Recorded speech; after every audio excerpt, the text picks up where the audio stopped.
नमस्कार, आप देख रहे क्राइम 24 आवर्स और मैं हूं आपके साथ ज्योतिका। आइए रुक करते हैं खबर की ओर। अहमदाबाद में एक फर्जी कोर्ट पकड़ा गया है जिसमें मध्यस्थ के तौर पर कई फर्जी आदेश दिए गए हैं। अहमदाबाद में एक पूरा फर्जी कोर्ट पकड़ा गया है। अहमदाबाद में सिटी सिविल कोर्ट के सामने एक फर्जी कोर्ट का विस्फोट हुआ है जिसमें मध्यस्थ के तौर पर कई फर्जी आदेश दिए गए हैं। मॉरिस सैमुअल क्रिश्चियन नाम के शख्स ने फर्जी ऑर्डर दिया या पूरी घटना सिटी सिविल कोर्ट के सामने भड़की है। पता चला है कि इस फर्जी कोर्ट में विवादित जमीनों के कई ऑर्डर हो चुके हैं, कई ऑर्डर नकली बनाए गए हैं। जब ये पूरी घटना सामने आई तो हड़कंप मच गया। इस घटना में कोर्ट ने मॉरिस सैमुअल क्रिश्चियन नाम के युवक के खिलाफ शिकायत दर्ज कराने को कहा है। रजिस्ट्रार ने मॉरिस सैमुअल क्रिश्चियन के खिलाफ शिकायत दर्ज कराई है। उधर पुलिस ने शिकायत के आधार पर जांच शुरू कर दी है। आरोपी को गिरफ्तार करने के बाद करंज पुलिस ने सिविल मामले की गहन जांच करने के लिए 14 दिनों की रिमांड मांगी है ताकि यह जांचा जा सके कि उनकी कानूनी डिग्री सही है या नहीं और उन्होंने अब तक जो आदेश दिए हैं और उनका उद्देश्य व अन्य बातें सामने आ सकें। आरोपी के गांधीनगर में 2 कार्यालय थे, वहां कालोक सहित विभिन्न अदालतों में काम करता था। उसको लेकर भी जाँच कराई जाएगी।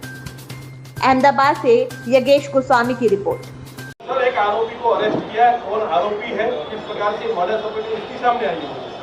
आरोपी है, उसका नाम है मॉरिस सैमुअल क्रिश्चियन। ये जो है इसने पीएचडी कर रखा है एलएलबी वो लॉ के अंदर और एलएलबी भी कर रखा है। उससे पहले इसने इंजीनियरिंग किया है और ये साबरमती का रहने वाला है ओरिजिनली। इसके जो पेरेंट्स है वो मदर है वो गोवा से है और जो फादर है वो उसने बताया उस हिसाब से राजस्थान का रहने वाला है और ये पिछले कुछ टाइम से आर्बिट्रेशन का काम कर रहा है। किस तरह से पकड़ा गया है, क्या पूरा मामला है? कुछ ऐसे लोग भी सामने आए जो भोग बना रहे इसके अंदर, जिन्हें जिनके साथ ये चीटिंग की हुआ, उसके बाद ये पूरा मामला कैसे सामने आया है? ये जो मामला है इसके अंदर कल जो यहाँ पे सिटी सिविल कोर्ट है वहाँ से जो रजिस्ट्रार है उन्होंने हमारे पास एफआईआर दर्ज करवाई है। जो ठाकुर बाबूजी छनाजी का जो मैटर है उससे रिलेटेड उन्होंने एफआईआर दर्ज करवाई है। तो पहले भी किस तरह से कोर्ट चला रहा था, मर्डर सपरेट पूरी क्या थी सर? हाँ, इसके अंदर ऐसा मैटर है कि जो ज़मीन है वो कलेक्टर की ज़मीन है और उसके अंदर इनके बीच कलेक्टर और जो पार्टी है उसके बीच में कुछ डिस्प्यूट चल रहा था। तो इसने जो पार्टी है उसकी तरफ से एज आर्बिट्रेटर ये निमणूक हुआ। उसके बाद इसने कलेक्टर के साथ में नोटिस वगैरह भेजा। नोटिस भेजने के बाद जो एक्सेप्ट हो गया वहाँ से, तो इसने अपने साइड से ही सब कुछ करके और उसमें फाइनल अवार्ड है वो दाखिल कर दिया उसमें, जिसमें इसने 2000 स्क्वायर गज जितनी ज़मीन है वो उस पार्टी को दी और 10,000 स्क्वायर गज जितनी ज़मीन है वो गवर्नमेंट के जो सामने कलेक्टर है उसको दी है। सर, अब तक कितने ऑर्डर इसने पास किए होंगे, कितना सामने आया है? अभी उस बारे में तपास चालू है तो वो आपको कुछ टाइम के बाद में हम बता पाएंगे।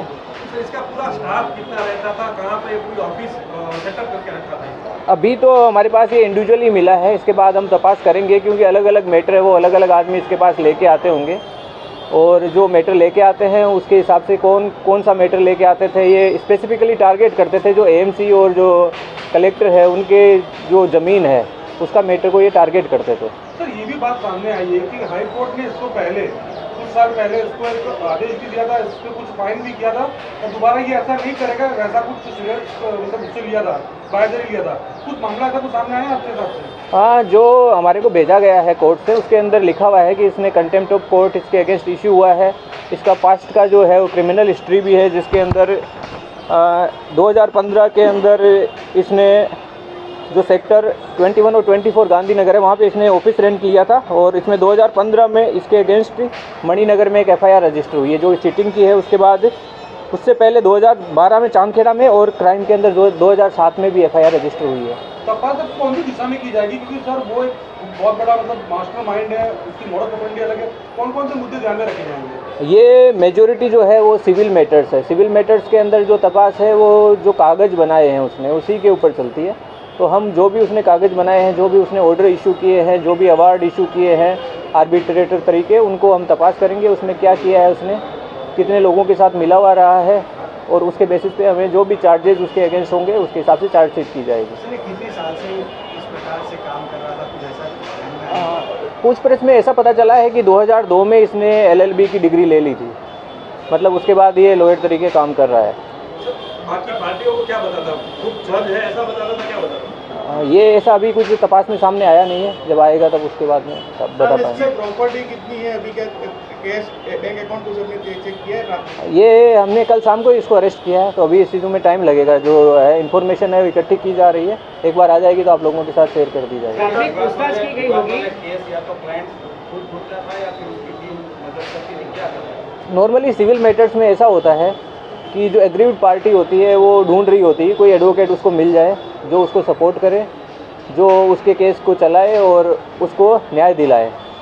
तो लोग सजेस्ट भी कर देते हैं, कई बार एक्टिवली भी परस्यू किया जाता है। इस केस में कैसे होता था वो हम तपास कर रहे हैं। सर, ये खुद की पहचान क्या बताता था, लोगों को क्या कहता था? ये लोगों को आर्बिट्रेटर तरीके इस खबर में बस इतना ही। बने रहिए क्राइम 24 आवर्स के साथ।